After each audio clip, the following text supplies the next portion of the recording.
بسم اللہ الرحمن الرحیم الحمد للہ رب العالمین والصلاة والسلام علی اشرف الانبیاء والمرسلین وآلہ الطیبین الطاہرین المعصومین المنتجبین ولعنۃ اللہ علی اعدائہم اجمعین من الآن إلى قيام يوم الدين. بسم الله الرحمن الرحيم. وقال الله تعالى في كتابه الكريم من تبعني فهو مني. جس نے میری اتباع کی وہ میرا ہے. قرآن کریم نے حضرت ابراہیم کی زبان سے ایک کلی فارمولہ ہمارے سامنے پیش کی کہ ادعا کرنے والے بہت ادعا اور دعویٰ کیا کرتے ہیں کہ ہم تو جو ہے بڑے اہل بیت کے ماننے والے، ہم تو بڑے رسول اللہ پر قربان ہیں، ہم تو بڑی شہزادی کو مانتے ہیں۔ تو قرآن نے یہ اصول دیا کہ جو بھی میری اتباع کرے گا، پیغمبر کی اتباع کرے گا، فہو منی، وہ مجھ سے ہے۔ باقی لوگوں کو انکار کیا کہ ادعا کرنے والے بہت ہوا کرتے، زبانی دعوے سے کام نہیں چلتا، عملی طور پر اتباع کرنا ضروری ہے۔ چنانچہ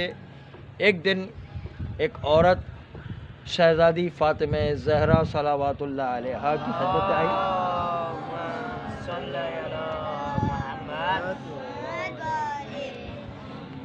اور آنے کے بعد کہا، شہزادی مجھے میرے شوہر نے آپ کے پاس بھیجوایا ہے اور ایک مسئلہ آپ سے دریافت فرمایا ہے، اور وہ یہ کہ آپ یہ بتائیے کہ کیا ہم آپ کے شیعہ ہیں یا نہیں۔ جب یہ سوال کیا تو عورت تو چونکہ شوہر کا سوال لا رہی تھی، اس لیے وہ تو ٹیپ ریکارڈ کی طرح سوال لے کر آئی اور ٹیپ ریکارڈ کی طرح جواب لے کر کے چلی گئی۔ اس کو نہیں پتہ تھا کہ سوال کے اندر کیا خوبی یا اس کے اندر کیا دقت رکھی گئی ہے۔ اس نے جب یہ سوال کیا تو شہزادی نے نہ ہاں میں جواب دیا نہ میں جواب دیا، اس لیے کہ اگر ہاں یا نہ میں جواب ہوتا تو پھر یہ روایت صرف اس کے شوہر کے کام کی ہو جاتی اور قضیہ جزیہ بن جاتا، اور پھر یہ روایت ہمارے کام کی نہ رہتی۔ لیکن شہزادی نے نہ ہاں میں جواب دیا نہ میں جواب دیا، بلکہ قاعدے کلی بتائے، ایک فارمولہ بتائے، ایک جو ہے قانون کلی بتایا، اور وہ قانون کلی یہ بتایا کہ جس میں 4 چیزیں پائی جائیں وہ ہمارا شیعہ ہے، اور جس کسی میں 4 میں سے کوئی ایک چیز بھی کم ہو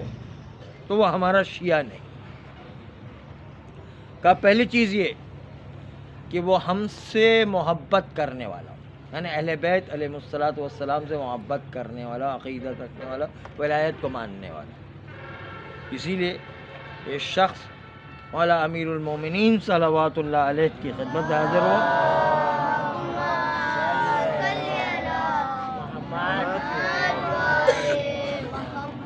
اور حاضر ہونے کے بعد کہا،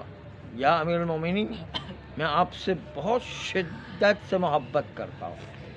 اور میں آپ کو انتہائی دوست رکھتا ہوں، لیکن آپ کے دشمنوں سے بھی محبت کرتا ہوں۔ تو امیر المومنین علیہ السلام نے فرمایا کہ تم کانے ہو، ایک آنکھ سے دیکھ رہے ہو، ایک آنکھ سے نہیں دیکھ رہے ہو، اس لیے اگر تم ہم سے محبت رکھتے ہو تو دونوں آنکھیں اپنی کھول دو، یا اگر ہم سے محبت نہیں رکھتے ہو، دشمنوں سے محبت رکھتے ہو، تو اپنی دوسری آنکھ بھی پھوڑ دو۔ یہ کیا کانا پنا جو ہے ہمارے سامنے ظاہر کر رہے ہو؟ کہ ہم سے بھی محبت کر رہے ہو، ہمارے دشمنوں سے بھی محبت کر رہے ہو، یہ کانا آدمی ہے۔ اس لیے محبت کرنا ہے تو پوری محبت رکھو، ایسی محبت کہ صرف اہل بیت علیہ السلام کی ولایت کو مانتا ہو، باقی اور کسی کو نہ مانتا ہو، دشمنوں کو نہ مانتا ہو۔ اور دوسری شرط یہ ہے کہ ہمارے دشمنوں سے دشمنی اور نفرت اور بیزاری رکھتا ہو، ہمارے دشمنوں سے اس طرح بیزاری رکھتا ہو کہ بیزاری در حقیقت ہم شخصیتوں سے نفرت نہیں کرتے ہیں، بلکہ اس کی برائی سے نفرت کرتے ہیں کہ وہ غلط راستے پر جا رہا ہے۔ اور اہل بیت سے محبت بھی شخصیتوں سے محبت نہیں ہے، بلکہ وہ سیدھا راستہ اور صحیح راستہ اور نورانیت کا راستہ، اس لیے ہدایت کے راستے کو ہم اپنا رہے ہیں۔ تو محبت بھی اصل میں ہدایت ہے،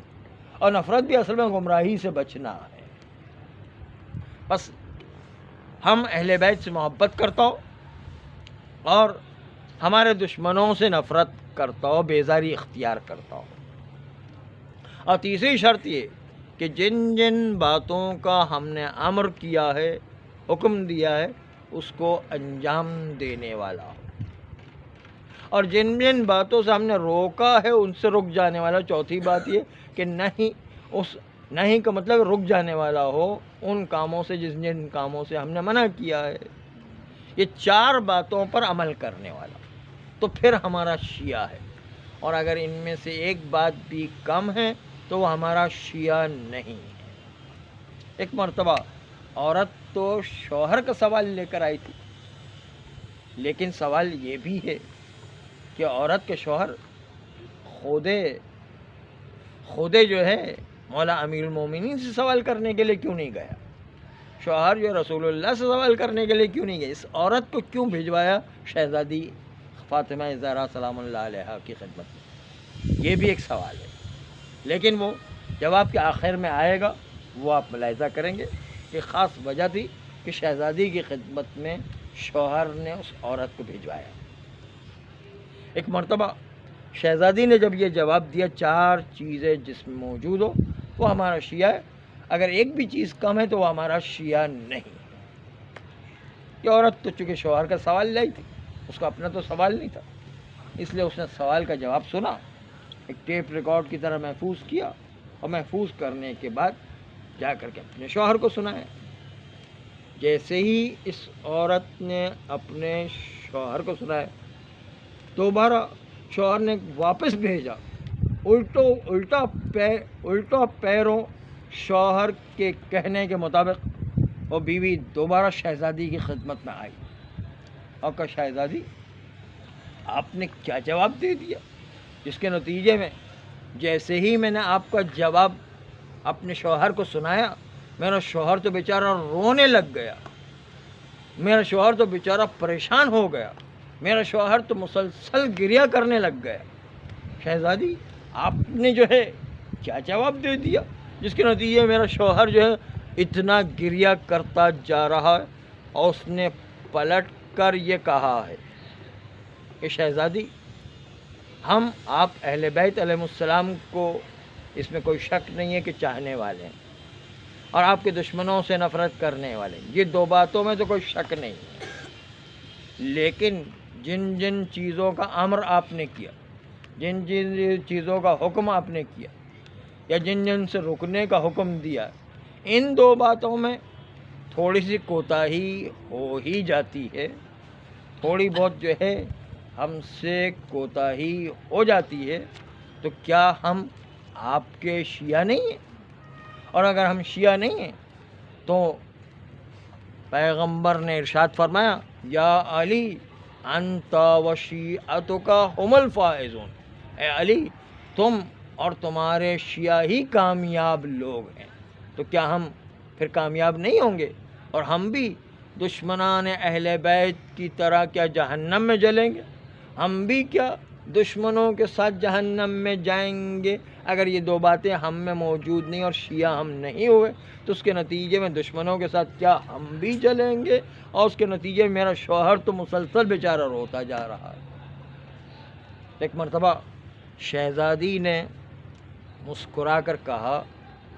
کہ شیعوں کے لیے تو چار شرطیں ہیں ہی، اس میں کوئی کمی نہیں ہوگی۔ ہم اہل بیت سے محبت کرتا ہو، دشمنان اہل بیت سے نفرت کرتا ہو، اور جن جن باتوں کا ہمیں امر کیا ہے ان کو انجام دینے والا، اور جن جن باتوں سے ہم نے نہیں کیا روکا ہے اس سے رک جانے والا۔ شیعوں کی تو یہ 4 شرائط ہے، لیکن ان 4 شرطوں میں سے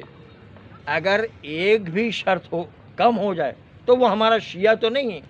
لیکن وہ ہمارا محب ہے۔ محب یعنی ہمیں چاہنے والا۔ چنانچہ آپ نے حدیث قدسی میں بھی پڑھا ہوگا،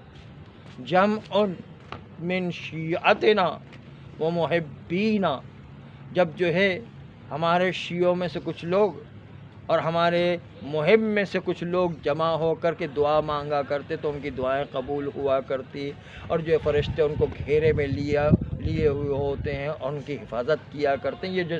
تمام جو ہے حدیث قدسی میں آپ سنتے رہتے ہیں، یہ شیعوں کے لیے بھی ہے، محب کے لیے بھی ہے، یعنی محب بھی ان دعاؤں کے اندر شامل ہو جایا کرتے ہیں۔ چنانچہ شیعہ بھی، شیعوں کے سلسلے میں تو روایت آ گئی کہ مولا علی شیعوں کو تو فوراً جنت میں لے کر کے چلے جائیں گے، لیکن محب جن سے کچھ کوتاہی ہو گئی ہوگی، جن سے اوامر کو انجام دینے میں، واجبات کو انجام دینے میں کوئی کوتاہی ہو گئی ہوگی،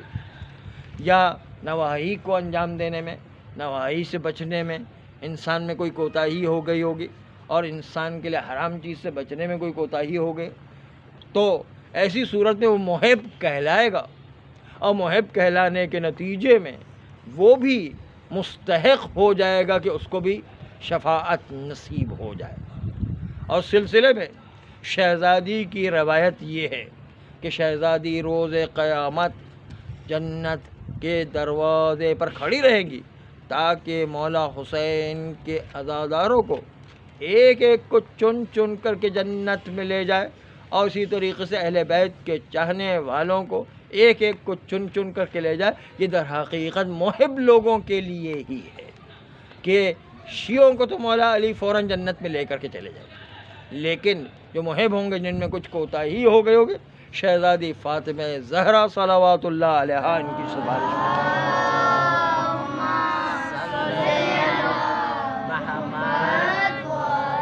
اور اسی لیے شوہر نے بیوی کو فاطمہ زہرا کے پاس بھیجوایا تھا، کیونکہ سفارش کرنے والی عزاداروں کی بھی اور محبین کی بھی اور اہل بیت کے چاہنے والوں کی بھی ہر ایک کی سفارش شہزادی کرے گی۔ جب ان کے اعمال میں کمی واقع ہو جائے گی تو اصل سفارش کرنے والے چونکہ شہزادی ہے، اس لیے شہزادی کے پاس